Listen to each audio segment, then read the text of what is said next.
All right, good evening. Today we're learning Maseches Bava Metzia Daf Tzadi Aleph, and we're starting about 8 to 10 lines down at Tanu Rabbanan on Tzadi Aleph Amud Aleph, and we're still discussing the Isser of Chasima. Just to be broad, the Isser of Lo Sachsam Shor B'Disho is to muzzle an animal at a time when they are doing the Disha, at the time when they're threshing. It's an Isser Deraisa, it's a lav, and we're not allowed to do that. So yesterday we discussed a bunch of variations on the theme, and we're going to continue doing so today. Tanu Rabbanan, the rabbis teach us in a brisa. If you are a person who muzzles a cow, v'dashba, and then you lead that animal to do disha, loke u'mishalim, very rare profile. We're not used to this because we have the principle of kamle b'derabba mineh, which is the thrust of the Gemara's question, without ever saying it. You get malkos and you have to pay. And in the next line of the Gemara, which speaks about the financial consequences of dalad kabin lepara v'gimel kabin lechamor, let's say that I'm a renter and I was machsam your animal. You're the owner and I'm the renter. So then I owe that amount of food to your animal. Says the Gemara, I don't understand. We have a principle. Eino loke umes ve'eino loke mishalim. We know that kamle b'derabba mineh is true. Not only is it true that I don't get malkos, that a person doesn't get malkos if there's a capital punishment, but there's also no loke u'mishalim. That the punishment for Lo Sachsam Shor B'Disho should be so unique and so quirky that we would say you're loka and mishalim. The Gemara provides three answers. Amar Abai Hamani Reb Meir the Amar loka mishalim. Reb Meir was against this whole principle. To start with, this is something that we saw numerous times in Maseches Ksubis, that Reb Meir is of the opinion that loka mishalim, we don't apply the principles of kamle b'derabba mineh, and you would be liable both for the malkos that you deserve for your lav and to be mishalim to the animal that you shortchanged by putting a muzzle on him. Next answer, Rava Amar, there are just times in halacha where you're loka mishalim. Not that he agrees, broadly speaking, that he holds of loka mishalim like Rav Meir. Rava Amar esnan asra Torah. We know that a person who takes an animal and he uses the animal as pay for a zona, so there that animal is asr. Ve'afilu ba al imo. Even if the zona is the mother, very dysfunctional family, let's call it out, very dysfunctional, and you pay the mother with an esnan, so both the esnan is asr, and you're also chayv misa, right? Because you slept with your mother. So that's what the Gemara said, that there are some circumstances, says Rava, where it's loka mishalim, and this requires some research. Why are we talking about this at all? Okay, so I understand the principle, but is he really different than Rav Meir? That's what the Gemara says. Third answer, Rav Papa Amar, Mishas Meshicha Yichayv Le B'Mizonoseha. No, he says kamle b'derabba mineh only applies when both onshim come up at the same time. But here they're not coming up at the same time; they're staggered. How so? Mishas Meshicha, from the time that you pull the animal, Yichayv Le B'Mizonoseha, you're chayav from an earlier moment. V'milka lo laki ad shas chasima. But the food obligations come earlier. But the Isser Lav came at a later point. So that's why it's loka mishalim. That's a very practical response. It doesn't deal with the lumdus of kamle b'derabba mineh. It skirts the whole issue. Pretty simple. Third of the way down. We are now going to go away off the reservation just because we had the name of Rav Papa. We just spoke about Rav Papa, and the Gemara says, Amar Rav Papa, Hani mili bo minoi, debei Rav Papa bar Abba. Rav Papa said that people came over to him from the yeshiva of Rav Papa bar Abba. Upashte luhu isura. I was makbid. I gave a chumrah answer, a machmer answer in both cases. However, chada kilchasa b'chada dolav kilchasa. One of them is halacha l'maisa, and the other is a pure chumrah. Is one allowed to make milchik dough? This is in fact the din. This is quoted in Yoredea, Simon Tzadi Zion, I think, that you are not allowed to make milchik bread unless they're very, very small, or unless it's made in a way where the shape is mechudash enough that no one would eat it when they're flesh. The Tanya in Lashna says the Brisa writes that we're not allowed to make milchik bread. This is a Gemara from Maseches Psachim, and v'im lush, and if in fact you do, kol apas kula asur mibnei hergel avera. So again, it says nothing to do with what we were talking about. We're talking about the lav of lo sachsam shor b'disho, but we kind of let our brains go. We saw the words Rav Papa, and the Gemara just went on a tangent. So the Gemara says that milchik bread is asur to make unless it's super unique in how it's made. Kayotzebo, similarly, and Tashnas Aton Balia, one is not allowed to grease the side of an oven when they are making bread with animal fat. That's Aliyah, that's not allowed. Vim Tashin, if you did spread the inside of the oven, Kol Apasku Asura Yasik Es Atonum, it's all going to be usher until you burn out the insides of the tanner. Some type of libun, probably a libun kal, libun chamor. Interesting to note that you have something that's very fleshik, then you can use the oven again once you are yasik es hatanur. So we have to figure out the halachic parameters of yasik es hatanur in order to know how to kosher something that's fleshik, in order to then be able to use it for parav. V'idach, if we were talking about left field before, this is the left field of the left field. Bo minoi, the Talmidim of Rav Papa Bar Abba asked me, Rav Papa, another question. We know that there's an isser to take animals to be marabia kilayim, to mate animals that are not the same. So let's say a cow and a horse, not allowed. So says the Gemara, am I allowed to put a cow and a horse into the same pen? When do I trigger the isser of behemtecha lo sarbia kilayim? So Pashte Luhuli Isura, Rav Papa said, I responded to the Talmidim L'chumra that you're not allowed to do it, but really it's the Lav Kil Chasa. The Isser, the moment of Isser of Behemtecha Lo Sarbi Akilayim, that you're not allowed to mate animals, is not putting them in the same pen, but it is literally mechanically mating the two of them, being Machnis the Aver. That is considered the Isser of Behem Techalo Sarbiya Kilayim. We're 10 lines from the bottom of Tzadi Aleph Amaral. The Gemara says as follows. What does it mean to Lav Kil Chasad? To Amar Shmuel. Shmuel taught us a principle. When it comes to the ideas of niyuf, of witnessing a couple who are violating their rules of fidelity, of a couple that's cheating, what do you need to see in order to say that they've cheated? So Shmuel says, "Uvemenafim for adulterers, yiru kedercha menafim." So you see that the couple is generally intimate, not tash mishamita intimate, but generally intimate, and then they go into a closed hotel room. Halacha says that's enough. Dayenu, we assume they had tash mishamita. However, uvekilayim, when it comes to behem techalo sarbiya kilayim, there we don't just put them in the same pen. There we assume a much more localized isser, which is ad sheyachnes kimakchol b'shvoferes. The Gemara gives this as a derech mashal, and it's talking about makeup until you put the brush of the makeup into the jar. This is a mashal of a person mating the male to the female. He is taking the male and aligning the bodies, and he's creating tash mishamita of these two animals. That's the isser of kilayim. So that's why the Gemara says, the question was posed to Rav Papa, is it usher for me to put two different animals into one pen? And he was machmir. He said it's usher, but really the lav kilchus, it's really not the din. Because really the din by behem techalo sarbiya kilayim is when the owner of the animal actually brings about mating physically. He is mekarev, the man, the male to the female. Says the Gemara, wait 1 second. 8, 9, 10 lines from the bottom of Tzadi Aleph Amar Aleph. Masi Rav Achdavoy Bar Ami. Ilu Namar, had the pasuk said behem techalo sarbiya without the word kilayim, that your animals, you're not allowed to create revia, meaning you can't mate your animals.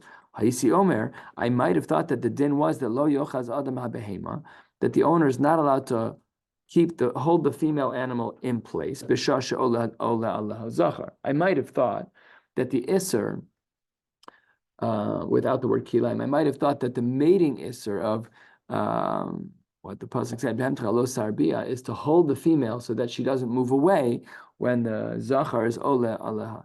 Talmud lomar kilayim. Then the Torah adds the word kilayim. What do we learn from there?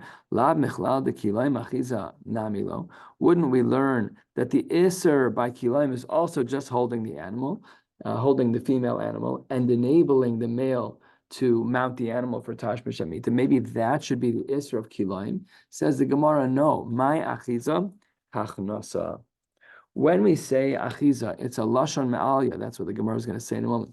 When the Gemara says that it's aser be'achiza lo yochaz, and we assume that means holding the female so that the male can be mishamesh, my achiza hachnasa. That's the owner of the animal actually mating the two animals, directly causing for tash mishamita. Okay, I understand, but why did it say achiza? So says the Gemara, lishna me'aliyah. So that it's just fascinating to note that in the times of the Brisas and the Mishnayos, they called it achiza. By the times of the Amoraim, they're already saying not b'lashon nikia. They're already not speaking b'lashon me'aliyah. This gets to one of those questions, like who's Chazal? What does Chazal mean? Is Chazal the Tanoim? Is Chazal the Amoraim? Is Chazal Shas? Is Chazal the Rishonim? So these are interesting discussions because there's already a deviation. By the Tanaim, they weren't willing to say that they were machnis aver, that that's the isser of kilim. Afal that that's what the word achiza meant. They said it b'lashon ma'aliyah. And here the Amoraim are saying it b'lashon shalom ma'aliyah. They're just saying directly that it's an isser of hachnas. Amar of Yehuda, 4 lines from the bottom, min b'mino, when 2 animals are the same, a horse and if you have a cow and a bull, muter lahachnis kimakcho b'shvoferes, you can directly be machnis the aver of the male to the female. We're not even worried about pritzus. Take a look at Rashi at the bottom of the page. Rashi says, Dibur hamaschil, 4 lines from the bottom, mishum pritzusa einkan, mishum deshema yavoli dehir hor davar. We're not worried if a person's job is to mate animals, min b'mino, so it's a cow and a bull. We're not worried that mating those animals will cause for hirhurim.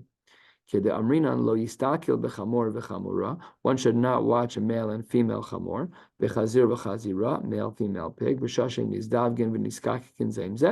that they should.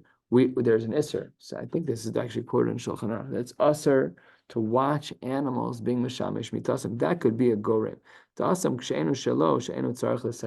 when you're not helping the animals. You're just watching. So then under those circumstances, that would be where we say that it's usher. But if you're being misayeya, so then that's totally different. Aval hi, this guy who's actually helping the mating of the animals taking place, the avid tarid, he's doing his work, the lo meharher. The dakus of halacha is unbelievable. You're not allowed to watch. This is unbelievable. You're not allowed to watch animals being mishamish.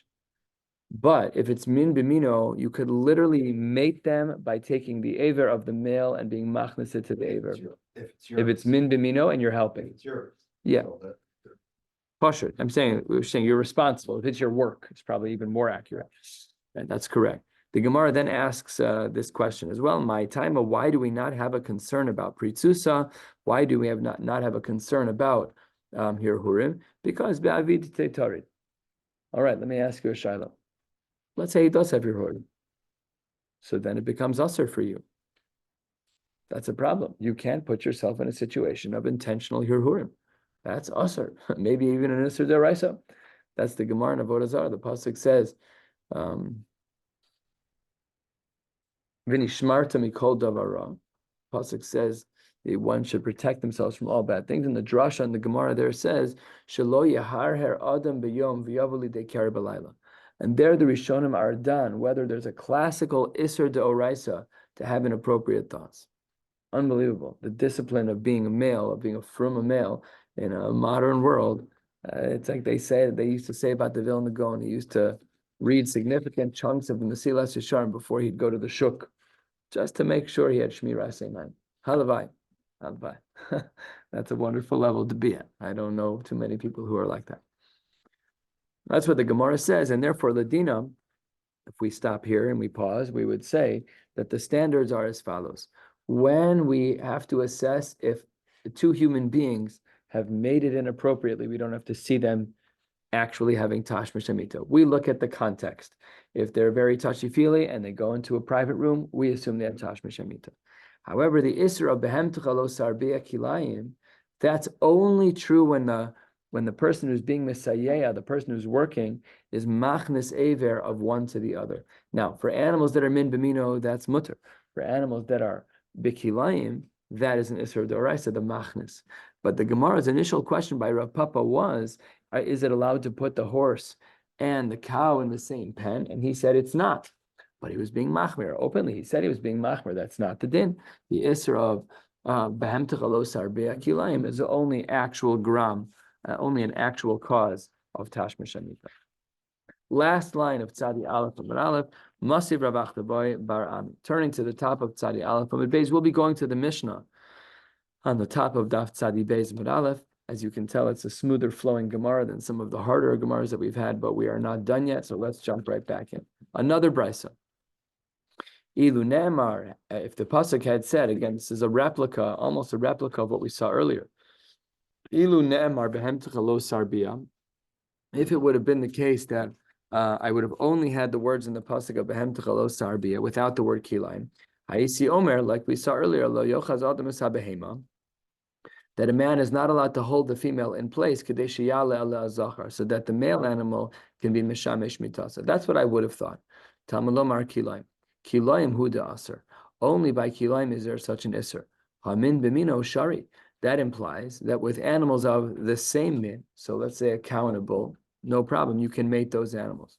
Umin b'mino nami achidza in hachnasalo. And it seems to be that the iser is also, or I should say the Isra is limited to min b'mino is by achiza, but not by achnasa. Says Gemara, no, my achiza, achnasa, they're one and the same thing. V'amai kari la achiza, lishna me'alya. Same idea as before. This doesn't contradict what we were saying earlier. It's just another version of the same thing, which is to teach us these basic din. That behem techalo sarbi akilayim, that when it comes to min b'mino, one is allowed to be machnis aver of the zachar to the nekeva, no problem. When it comes to kilayim, the only time we trigger the isser of behem techalo sarbi akilayim is when the owner or the worker is actually misayeya, that he's machnis the aver of the zachar to the nekeva. Talk about off the reservation. It's an unbelievable deviation from topics, but that's how the Gemara works. Next, the Gemara says, and this is all connected, and it'll bring us to the next Mishnah. Tzadi Aleph Amud Beis, 6 lines down. Amar Rav Ashi, Hamil Sabo Minoi Debei Rav Nechemia. The following shaila was posed. Reish Gelusa, Mal Lahachnis Minu Mino Vishe'eno Mino Ladir. What about 3 animals? A cow, a bull, and a horse. So a cow is female, a bull is male, and a male horse. Are we allowed to put those 3 animals into a pen? Do we say, Kevan de'ika mina, that since the bull has its own type of animal, it has a cow, basar mine garir, it's going to follow its own min, and the bull will mate with the cow? Odilma afilu hachilo. Or would we even say that even though the bull has an opportunity to mate with its own kind, perhaps we should still be concerned about the horse? So he said, I answered this question, Le'isura was machmir, but it was the lo kilchasa mishum pritzusa de avde. Unbelievable. The reason why he's makbid in this case is because of the pritzus of the eved, that we're afraid of the workers, that they should see something and it would be considered pritzus. Okay. We had said in the previous Mishnah that, maybe Mishnayos I should say, that it's acceptable. In fact, I don't understand. They should see something. So you can't put a cow and a bull you together? can't mix the pens. All the pens have to be min by min. So cows over here, bulls over there, donkeys over there. Exactly. Mishum pritzusa de abde. Meaning what? They're gonna. I don't understand the pritzusa. So they'll see pritzusa if it's the ground for them to be parts for the yeah. That's how I understood it. But I didn't look into it. You're making me think twice, which is a good thing. I assume. Okay, the Mishnah says 12 lines down on Tzadi Aleph Amud Beis. When we talk about the requirement of allowing an animal to eat, what does the animal have to do in order to earn the ability to eat? If an animal is only using some of its limbs, even it's only using its shoulder, no problem at all. Any part of the body that the animal is working, he's allowed to eat. And there would therefore be an isra of lo sachsom shor b'disho on that animal because he's allowed to eat. Rabbi Yosef Yehuda Omer, no, it has to be all the limbs are involved, the whole animal. And if it's not the whole animal, then there's no isra of lo sachsom shor b'disho, and then one would be allowed to be, or they're allowed to be machzam the animal, but it wouldn't be the classical law. Baruch atah Adonai Eloheinu melech haolam she'akol nihya b'bara. My timer says the Gemara. What's the reason of the Tanakama of Hareza Ochel? Because the pasuk says, "Ki savo b'kerem re'acha." In any way that the animal works the land, he will be eligible to eat. Then the Isra of Lo Sachsam Shobadisho kicks in. Rabbi Yossi, Rabbi Huda, Omer Ad Sheyasa B'Yad Raglav. We saw the Machmir Shita of Rabbi Yossi, Rabbi Huda, that the only time an animal is eligible to eat is if his legs and arms, front and back legs, are involved. My time to Rabbi Yossi, Rabbi Huda, we're a third of the way down on Sadi Aleph Amud Beis. Says the Gemara Kishor. We compare this to a shore. Mashor Ad Sheyasa B'Yad Raglav. It has to be hands and feet. Af Poel. The same thing is true with the worker. This paints a new picture.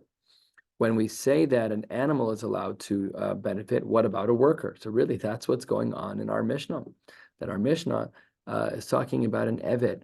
And what it means is if the Eved only uses his hands, is he eligible to eat, yes or no? So that's the machlokas in the Tanakam and Rabbi Yossi, Rabbi Huda.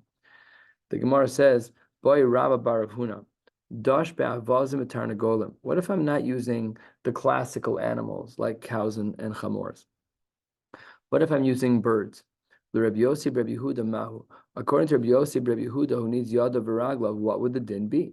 Do we say b'chol kocho ba'inan b'ha'ika? Is it that when Rabbi Yossi, Rabbi Yehuda said in our Mishnah that the poel has to use hands and feet, it just means b'chol kocho, and these birds are doing 110%, and therefore b'ha'ika, then they can be the beneficiaries of eating food while they're threshing. But maybe by avazim and tarnagolim, it's feet and arms, but they don't have arms because they have wings and feet. So the Gemara says teku. That brings us down to the halfway point on Tzadi Aleph Amud Beis, 5 lines before the new Mishnah. Amar Rav Nachman, Amar Rabbi Bar Avu, poalim. If you have workers, ad shelo hilchu shesiv ar begas. If they're in the place where they press the grapes, if they haven't crisscrossed the gas, the vat, meaning right to left and then top to bottom, right, creating they've walked everywhere basically. Throughout that time, then you're allowed to eat grapes, you're allowed to snack, but you're not allowed to drink wine. Once you have done all the appropriate walking and pressing of the grapes, then so that's what the Gemara says, and we're now at the new Mishnah on Sadi Aleph Amud Beis, 2/3 of the way down, heading to the next Mishnah on Sadi Beis Amud Aleph. Let's say that a worker is working on figs. Lo yochal be'anavim. Yes, you're allowed to eat figs while you're working a din and chumash. But if I'm working in your field and I'm harvesting figs, I can't go over to the grapevines and pluck off grapes. That's not allowed. Be'anavim lo yochal te'enim. And if I'm working on the grapevines, I also can't then go and take from the figs. That's also not allowed. Aval, I am allowed, as the poel, I have some latitude to do the following. Says the Gemara, Moneas atzmat shemagia l'makom yafo su'ochel. I am allowed to say, look, I'm at the beginning of the row. I scanned the field yesterday. The grapes at the end of the row are juicier, they're bigger, they're more flavorful, they're a better time, whatever they are. So the halacha is I'm allowed to wait. If I'm the poel, I have some latitude. I don't have to eat right away. I could wait until the end of my shift and eat them. The chulan, in all of these cases, this is only true while you're still actually working. While that's true that we're restricted, that it's only b'shas malacha, even when you're not working, we have a principle of mishum hashev aveda lebailim, because of our concern of hashavas aveda. We'll discuss what this means in a minute. Therefore, amru pa'alim ochlin b'halichasan me'uman uman. Even when I'm walking from row to row, I'm not really working while I'm walking from row to row. Let's say that there's a 100-foot walk between the section I'm working on and the section I need to work on. So technically, midoraisa, you're not supposed to eat that, but the Gemara has a din of hashev aveda. What is this leniency of hashev aveda? Rashi is about 12 to 15 lines down from the top of the page. Dibur hamaschil aval mibnei hashev aveda lebailim. What does Rashi say?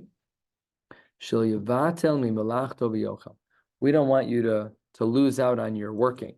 So therefore, you're allowed to eat in between. Grab a cluster of grapes from patch number 1 as you walk to patch number 2, make a bracha, and eat the grapes. No problem at all. The same is true on your way back from the gas, from the wine press. And then the last in, which we won't know what it means until the end of the day today in a few minutes, which is on the top of the Amud, is uvachamor kshiporekas. The same is true when an animal is loosening the load that it's carrying. The Gemara starts 5 lines before the wide lines on Sadi Aleph Amud Beis at the open of the Gemara. Do we say ose begefen ze mao sheyochal begefen acher? Let's say I'm working on the vineyard in section 1. Can I also eat from the vineyard in section 2, even though that really wasn't my job? You hired me to harvest vineyard 1, and I want to know, can I eat from vineyard 2? Do we say, Mimin she'atanosen lekelev shel balabais b'inun v'ha'ika? You asked me to work on grapes. I'm working on grapes. All of your grapes are eligible for me. O Dilma, would perhaps we say, I only have permission to work on certain things. Whatever I'm putting into the kalim, which is the product and the produce of field 1, that's what I'm allowed to eat. And I can't eat, therefore, field 2. Ve'im tim tzaloma, our last of the short lines. And even if you want to say that ose begefen zeh lo yochal begefen acher, even if you want to say that it's in fact a din that it's not allowed, that if I, the poel, am working in field number 1 and I'm harvesting the grapes there, that I'm not allowed to eat from field number 2, well, then we have a problem. What's the problem? Shor b'mechubar heichi ochel. When I harvest, the cow is in front and pulling, and I am in back and plucking. So the problem is that how can the cow in front of me eat? I haven't harvested that yet. It's not in the kli. I could understand how the workers could eat, because we said as long as he's harvesting into a kli, so the grapes come in, I can pop a couple of grapes, no problem. But the cow is 10 feet in front of me. How can he harvest and eat? How can he eat anything? The animals should not be able to eat. So to this we have 4 answers. The Gemara says as follows. Amar Rav Shisha bereit Rav Idi bisharcha. We're talking about one large vineyard, one long vine. And therefore, because I'm harvesting the back end of that vine, the animal can eat the front end of the vine. But otherwise, you're correct that if an animal's eating another part of the vineyard ahead of me, he's not allowed to do so. We'd have to stop it. Answer number 2, Tashma, second of the wide lines. We had said in our Mishnah that if you're working on harvesting figs as a poel, you're not allowed to eat grapes. But if, here's the diuk, if in fact you had 2 different kinds of te'enim, and they're dumya de te'enim ve'anavim, and they're a distance apart like dates and figs typically are, then ochel. So over here, it seems to say that I am allowed to eat figs from field 2, even if I'm only harvesting field 1. If in fact it were to be usher to eat from field 2, then what's the case of the Mishnah where it's te'enim v'te'enim? How then could we possibly say that that's allowed?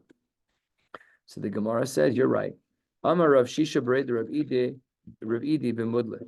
What we're talking about in the case of te'enim v'te'enim is 2 different fields, but they're intertwined. They're kind of enmeshed in one another, and therefore it's different. Next case, another possible answer. 4 lines into the wide lines. Tashma. Aval, we said in our Mishnah that the poel is allowed to be monea es atmo ad shemagir l'makom hayafos v'ochel. If I'm working at the beginning of row 1, and I know there's more sun at the end of row 1, I'm allowed to wait to eat the food that I want to eat. No problem. Says the Gemara, that I'm allowed to eat from one place to another. I don't need a Mishnah for that. If in fact it's true, don't tell me this strange din that I could wait till the end of the row. Pashut, I could wait till the end of the row because I could eat from any field that's growing the same fruit. No problem at all. Says the Gemara, no, that din is unique. The reason we taught that is because, and the reason why we don't, why we do allow it is because there's a chiddush. We're not talking about a case of bittul malacha. Where there's a son, where there's a wife who's going to take care of the plucking from another field. That was our question. So let's try again. We're still not sure whether we say if I'm harvesting in field 1, if I'm harvesting grapes in field 1, can I eat grapes from field 2? We don't know the answer. So the Gemara says Tashma, 4th answer. We said in our Mishnah that this is only true when the worker is working. When a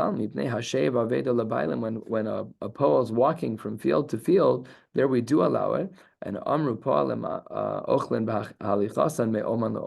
we do allow a worker to eat while he's walking from row to row,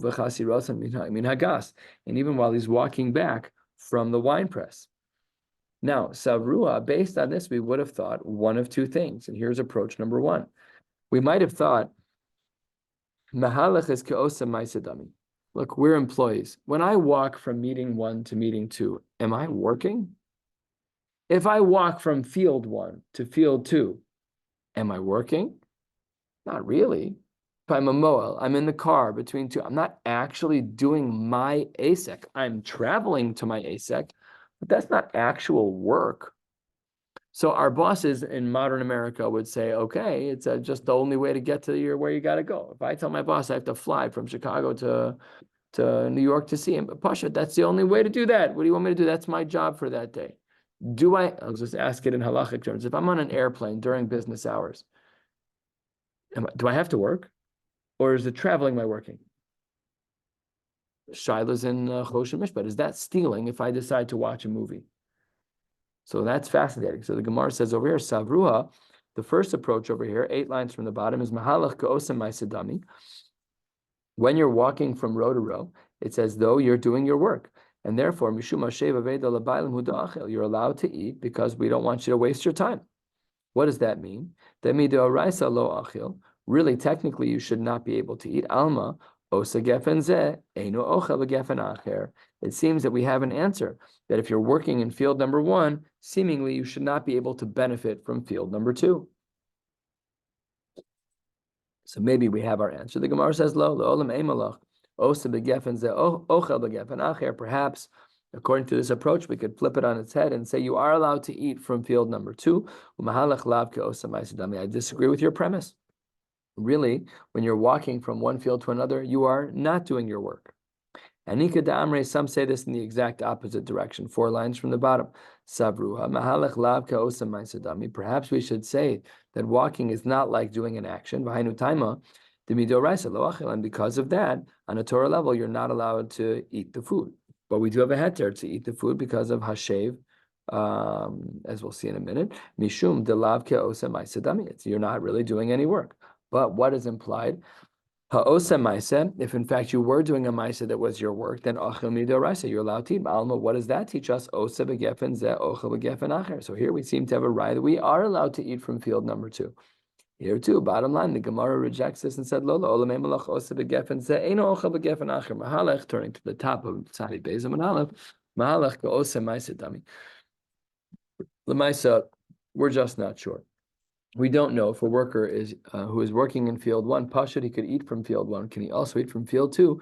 That seems to be dependent on whether or not we say walking from one field to another is considered an action. That brings us to the two dots on Tzadi Beis and Aleph, heading to the Mishnah 5 lines down. Here we go, we're on the top line, Uvechamor. When we talk about a donkey, Kshehi Porekes, what was that case? Once the animal has its bags dropped off of its back, it cannot turn around and eat. It's done with its work. It's only while it's working that it's allowed. Ema, you're right. You're right. While the animal is traveling, he can turn his head back and eat some hay off of his back, no problem at all. And this idea was also taught in the Brisa, Chamor vegamal. If you have a donkey and a camel, ochlen mimasoi shal gabein. They are allowed to turn their heads back and eat the overflowing straw or hay or whatever food is on their back, no problem at all.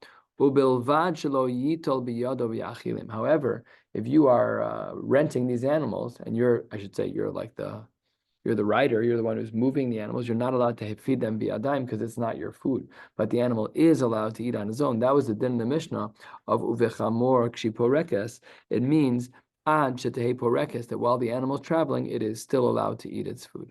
That brings us to the next Mishnah, which we will begin in Mirza Hashem tomorrow night with a blot and a half of Daf Tzadi Beis and Daf Tzadi Gimel Amud Aleph. As you can see, Tzadi Gimel Amud Aleph is not so small. We'll do as much damage as we can. I'll try to get to the Mishnah, which is most of the way down on Tzadi Gimel Amud Aleph tomorrow night. Wishing you all a beautiful night.